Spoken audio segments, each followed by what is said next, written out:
പ്രധാനമന്ത്രി നരേന്ദ്രമോദി ആക്രമിക്കാനായിട്ട് കോൺഗ്രസ് എംപിമാർ തയ്യാറെടുത്തിരുന്നു എന്ന് ഓം ബിർള പറയുന്നുണ്ട്, ലോക്സഭാ സ്പീക്കർ. എന്ത് ഗതികെട്ട പോക്കിലേക്കാണ് സർ ഇവിടുത്തെ പ്രതിപക്ഷം പോകുന്നത്? പ്രിയൻ്റെ രാജ്യം നല്ല ഒരു സാമ്പത്തിക സാമൂഹ്യ വ്യവസ്ഥിതിയിലൂടെ കടന്നുപോയിക്കൊണ്ടിരിക്കുന്ന കാലമാണിത്. 2014 നരേന്ദ്രമോദി അധികാരമേറ്റെടുത്ത അന്ന് മുതൽ വി ക്യാൻ ഫീൽ നമുക്ക് പറയാനുള്ള ഒരു നവചൈതന്യം എന്ന് നമുക്ക് പറയാം. അത് ഫീൽ ചെയ്യുന്നുണ്ട് സാധാരണക്കാരനൊക്കെ. അത് തകർക്കുക എന്നുള്ളത് നെഹ്റു ഗാന്ധി കുടുംബത്തിൻ്റെ പ്രഥമ ലക്ഷ്യമാണ്, കമ്മ്യൂണിസ്റ്റുകാരുടെ പ്രഥമ ലക്ഷ്യമാണ്. അത് നടപ്പിലാക്കാൻ അവരെന്തും ചെയ്യും. പ്രധാനമന്ത്രിയെ ശാരീരികമായിട്ട് ആക്രമിക്കാൻ വരെ അവർ തുനിയും.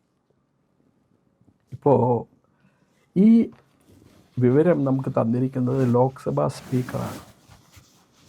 സഭയുടെ നടപടികൾ ലോക്സഭയുടെ ടെലിവിഷൻ ചാനലുണ്ട്, അൺഇൻറ്ററപ്റ്റഡ് ആയിട്ട് നമ്മൾ കണ്ടുകൊണ്ടിരിക്കുകയാണ്.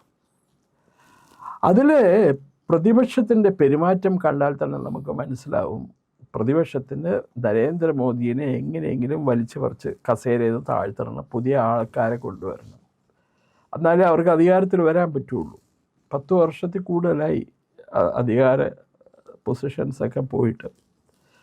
ഇപ്പോൾ കഴിഞ്ഞ ദിവസം തേജസ്വി സൂര്യ എന്ന് പറയുന്ന BJP MP പ്രസിഡൻറ്റിൻ്റെ ഇരു സഭകളെയും അഭിസംബോധന ചെയ്ത പ്രസംഗത്തിന് നന്ദി സൂചകമായി പ്രസംഗിക്കുമ്പോൾ അദ്ദേഹം പറഞ്ഞത്, ഞാൻ രാഹുൽ ഗാന്ധിയെ ഞാൻ അഭിനന്ദിക്കാൻ കാത്തിരിക്കുകയാണ്. കാരണം അദ്ദേഹത്തിൻ്റെ നേതൃത്വത്തിൽ 95 തെരഞ്ഞെടുപ്പുകൾ തോറ്റു കോൺഗ്രസ്.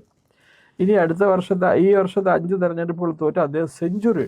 അപ്പോൾ ഞാൻ അഡ്വാൻസായിട്ട് അദ്ദേഹത്തിനും അദ്ദേഹത്തിൻ്റെ കുടുംബാംഗങ്ങൾക്കും അദ്ദേഹത്തിൻ്റെ പാർട്ടിക്ക് അഭിനന്ദനങ്ങൾ നേരുന്നു എന്നാണ് പറഞ്ഞിരിക്കുന്നത്. ഇതൊക്കെ കേൾക്കുമ്പോൾ അവർക്ക് ഭ്രാന്ത് പിടിച്ചില്ലെങ്കിൽ അത്ഭുതമുള്ളൂ.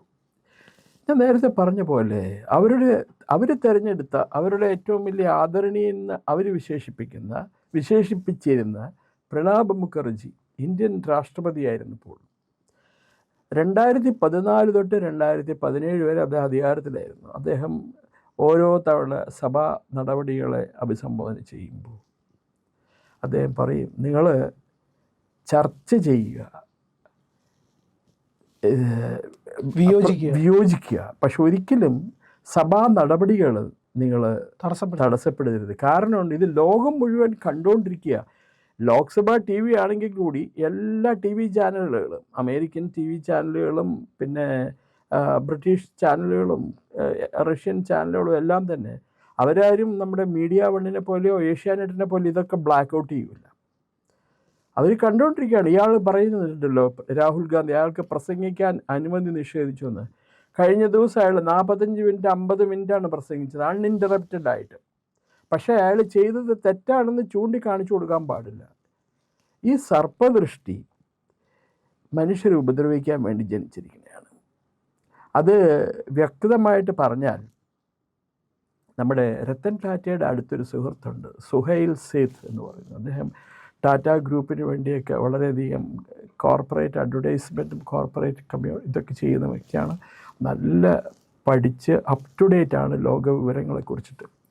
അദ്ദേഹം പറയുന്നത്, ഈ രാഹുൽ ഗാന്ധിക്ക് നരേന്ദ്രമോദിയോട് വിരോധമുണ്ട്. ആ നരേന്ദ്രമോദിയോടുള്ള വിരോധം മൂത്ത് അയാൾക്ക് ഇന്ത്യക്കാരോട് മൊത്തം വിരോധമാണ്. ഈ ഇന്ത്യക്കാരോടുള്ള മൊത്തം വിരോധം മൂത്ത് അയാൾക്ക് ഇന്ത്യയെ തന്നെ വെറുപ്പാണ്. അത് ഉപയോഗിച്ച് വെറുപ്പ് എന്നുള്ള വാക്കാണ്. അയാളെ നേരെയാക്കാൻ ഈ ലോകത്ത് ജനങ്ങൾ ആരും വിചാരിക്കാൻ പറ്റില്ല. ഒരാളേ ഉള്ളൂ, അവർ വേണേൽ എന്നെ വിളിച്ച് ഉപദേശിക്കണം. അവർക്കത് കഴിയോ ഇല്ലോ എന്നറിയില്ല. അന്റോണിയോ മെയ്നോ എന്ന ഇവൻ്റെ അമ്മയ്ക്ക് അവർ ചെയ്തിട്ടില്ല. അപ്പോൾ ഈ കഴിഞ്ഞ ദിവസങ്ങളിലെല്ലാം കണ്ടത് എന്താണെന്നറിയാമോ? ഭരണപക്ഷത്തുനിന്ന് ആരെങ്കിലും പ്രസംഗിക്കാൻ എഴുന്നേറ്റാൽ ഉടനെ തന്നെ കുറേ ഈ പക്കവാദിക്കാർ രാഹുൽ ഗാന്ധിയുടെ പുറകിൽ പോയി കുറേ പേരിരിപ്പുണ്ട്. അവർ ഓടി സഭയുടെ നടുത്തളത്തിലേക്ക് വരും. ചെയ്യാൻ പാടില്ല. ഇവർ 2019 ഈ കാർഷിക റിഫോംസ്, അഗ്രികൾച്ചറൽ റിഫോംസ് ബിൽ പാർലമെൻറ്റിൽ കൊണ്ടുവന്നു. ആ സമയത്ത് ഇവരെന്താ ചെയ്തത്? 2-3 ഫുൾ ഡേ ലോക്സഭയിൽ ഈ ചർച്ചയ്ക്ക് വേണ്ടി മാറ്റിവെച്ചു. ഇവർ ആ 3 ദിവസവും സഭാ നടപടികളും തടസ്സപ്പെടുത്തി. ബില്ല് കീറി എറിഞ്ഞു. സ്പീക്കറുടെ മുഖത്തേക്കൊക്കെ കീറി എറിഞ്ഞത്. അതൊന്നും ചെയ്യാൻ പാടില്ലാത്തതാണ്. എന്നിട്ടും ഇവർ സഹിച്ചു. സഭാ നടപടികൾ ഒന്നും എന്താ പറയണത് തടസ്സപ്പെടുത്താതിരിക്കാൻ പരമാവധി BJP ഗവൺമെൻറ് സഹിച്ചു എന്നാണ് ഞാൻ മനസ്സിലാക്കുന്നത്, ഞാൻ കണ്ടത്. ഇപ്പോൾ ഈ നരവാനെ എന്നുള്ള തുമ്പിൻ്റെ പുറത്താണ് അവർ പിടിച്ചു നിൽക്കാൻ നോക്കുന്നത്. അത് ഓരോ ഇലക്ഷൻ വരുമ്പോഴും, ഓരോ നിയമസഭാ തെരഞ്ഞെടുപ്പ് വരുമ്പോഴും, അല്ലെങ്കിൽ ഓരോ പാർലമെൻറ്റ് ഇലക്ഷൻ വരുമ്പോഴും രാഹുൽ ഗാന്ധിയുടെ പരിപാടിയാണ് എവിടെ നിന്നും എന്തെങ്കിലും തുമ്പ് കിട്ടുക, അതുകൊണ്ടൊന്ന് അതിലാ ഫൈറ്റ് ചെയ്തുകൊണ്ടിരിക്കും. 2014 അദ്ദേഹം വർഗീയവാദിയായിരുന്നു എന്നിട്ട് പറഞ്ഞിട്ടാണ് ഫൈറ്റ് ചെയ്തത്. 2019 വന്നപ്പോൾ എന്താ ചൗക്കിദാർ ചോർ ഹേ എന്ന് പറഞ്ഞു. പിന്നെ 2024 ഇലക്ഷന് റഫാലെ അത് ഇതൊക്കെ പറഞ്ഞു. മോദിക്ക് കുടുംബം ഇല്ല എന്ന് പറഞ്ഞു. മോദിക്ക് കുടുംബമില്ല. അദ്ദേഹത്തെ പറയാത്തൊന്നുമില്ല. അത് നരേന്ദ്രമോദിയോട് നമ്മുടെ അക്ഷയ് കുമാർ ചോദിച്ചു, എങ്ങനെയാണിത് ഈ എതിർപ്പ് മുഴുവൻ അവഗണിക്കുന്നത്, അതിനുള്ള ശക്തി അങ്ങേക്ക് എങ്ങനെ കിട്ടിയെന്ന് ചോദിച്ചു. അദ്ദേഹം പറഞ്ഞു, എനിക്ക് രാവിലെ തന്നെ ഒരു 5 കിലോ ചീത്ത കേൾക്കും കോൺഗ്രസ്സുകാരുടെ അടുത്ത് നിന്ന്. ആ 5 കിലോ ഞാൻ വിഴുങ്ങും, അത്ര തന്നെ, വേറെ നിവൃത്തിയൊന്നുമില്ല. ഉച്ചയ്ക്ക് 1 മണിക്കും ഒരു 5 കിലോ അതും വിഴുങ്ങും. രാത്രി വീട്ടിൽ പോണതിന് മുമ്പ് 5 കിലോ കിട്ടും, അതും വിഴുങ്ങും. ഞാൻ പ്രതികരിക്കാൻ പോകാറില്ല. എനിക്ക് എൻ്റെ ഒരു ജോലി എന്നെ ഏൽപ്പിച്ചിട്ടുണ്ട് ഈ നാട്ടിലെ ജനങ്ങൾ, ഞാൻ അത് ചെയ്തുകൊണ്ടിരിക്കുക. എനിക്ക് വേറെ ഒന്നിനും സമയം കിട്ടാറില്ല. ഇടയ്ക്കിടയ്ക്ക് അദ്ദേഹം പാർലമെൻറ്റിൽ പ്രസംഗിക്കുമ്പോൾ ഈ ബ്രൂസ് റൈഡലിൻ്റെ പുസ്തകം പറഞ്ഞ പോലെ ഒക്കെ ചില സംഭവങ്ങളുണ്ട്. ഇപ്പോൾ 2019 അത് വളരെ മാന്യമായിട്ടാണ് പെരുമാറിയത്. ഒരു നിമിഷം പോലും അദ്ദേഹം രാഹുൽ ഗാന്ധിനെയോ എന്താ പറയുന്നത് അവരുടെ കുടുംബത്തെ ഒന്നും പറഞ്ഞില്ലായിരുന്നു.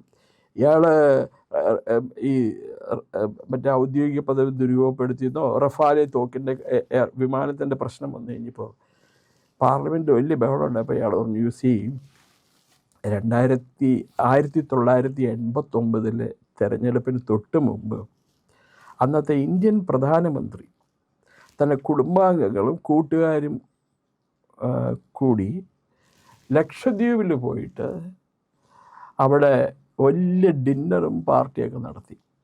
അത് ഇന്ത്യൻ നാവികസേനയുടെ പ്രധാന വിമാനവാഹിനി കപ്പലായ INS വിക്രാന്തും അതുപോലെ 2-3 യുദ്ധക്കപ്പലുകളും ദുരുപയോഗപ്പെടുത്തിയിട്ടാണ് ചെയ്തത്. ഗവൺമെൻറ്റിൻ്റെ അടുത്ത് എല്ലാ തെളിവും ഉണ്ട് എന്ന് പറഞ്ഞു. ഇരുന്നു പോയി. ഒരു മറുപടി പറയാനുണ്ടായിരുന്നില്ല. എല്ലാ പത്രത്തിലൊക്കെ വന്ന നമ്മുടെ ഈ പൊതുജനങ്ങൾ തന്നെ കുഴപ്പം, ഇതൊക്കെ മറന്നു പോകുമല്ലോ. അത് കഴിഞ്ഞ് കോൺഗ്രസ്സിന് ചെയ്യാനുണ്ടായിരുന്ന ഒരു കാര്യം, അവരെ ഹെൽപ്പ് ചെയ്യാനായിട്ട് വന്നത്, ഞാൻ ആ മനുഷ്യൻ്റെ പേര് മറന്നുപോയി, പ്രധാനമന്ത്രിയുടെ ഓഫീസിൽ അന്നത്തെ ഒരു ജോയിൻറ്റ് ഡയറക്ടറാണ്, അങ്ങാണ്ട് ജമ്മു കാശ്മീരിലെ ഇൻഫർമേഷൻ കമ്മീഷണർ എന്തായിട്ടായിട്ട് ആൾ റിട്ടയർ ചെയ്ത വജത് ഹബീബുള്ള. ഈ വജത് ഹബീബുള്ള രാജീവ് ഗാന്ധിയുടെ അടുത്ത സുഹൃത്തായിരുന്നു. അയാളെ കൊണ്ട് ലേഖനം എഴുതി. 85 വയസ്സായി. അതിൽ ഞങ്ങൾ പോയത് 1989 ലക്ഷദ്വീപ് ഡെവലപ്മെൻറ്റ് അതോറിറ്റിയുടെ മീറ്റിങ്ങിനാണ് പോയത്. എന്ത് ലക്ഷദ്വീപ് ഡെവലപ്മെൻറ്റ് അതോറിറ്റി, അങ്ങനെ ഒരു ബോഡി പോലും ഉള്ളതായിട്ട് ജനങ്ങൾ അറിഞ്ഞിട്ടില്ല. എന്നാൽ പിന്നെ പറയല്ലേ, പ്രധാനമന്ത്രി അന്നത്തെ പത്രങ്ങളിലൊക്കെ എടുത്ത് നോക്കൂ, പ്രധാനമന്ത്രി ലക്ഷദ്വീപ് ഡെവലപ്മെൻറ്റ് അതോറിറ്റിയുടെ വികസനത്തിനും ചർച്ച ചെയ്യാനും വേണ്ടിയിട്ട് അവിടെ മീറ്റിങ്ങിനാണ് പോയത്. അങ്ങനെയാണെങ്കിൽ ഈ അന്റോണിയോ മെയ്നോൻ്റെ അമ്മേനെയും പെങ്ങളുടെ ഭർത്താവിനെയും അവരിവരെയൊക്കെ കൊണ്ടുപോകേണ്ട ആവശ്യം എന്താ? കുടുംബ ഇതായിട്ടാണോ പോകേണ്ടത്? മിണ്ടിയില്ല. അതിലിരുന്നു പോയി. ഒറ്റ മറുപടി കിട്ടി, അത് ഇരുന്നു പോയി. ഇതാ പറഞ്ഞത്, പലപ്പോഴും ആവശ്യമില്ലാത്ത കാര്യങ്ങൾ ചെന്ന് തലയിടും. അല്ലെങ്കിൽ നമ്മുടെ കയ്യിൽ ഉള്ള, ഇപ്പം ഞാനിപ്പോൾ പ്രിയനെ കുറിച്ചൊരു ആരോപണം ഉന്നയിക്കുമ്പോൾ എനിക്കത് സബ്സ്റ്റാൻഷിയേറ്റ് ചെയ്യാൻ എൻ്റെ കയ്യിൽ തെളിവ് വേണം. ചുമ്മാ ആരോപണം ഉന്നയിക്കുന്നത്. അപ്പം അതേപോലെയാണ് ഇവർ പാർലമെൻറ്റ് നടപടികളും നടത്താൻ അവർ സമ്മതിക്കില്ല.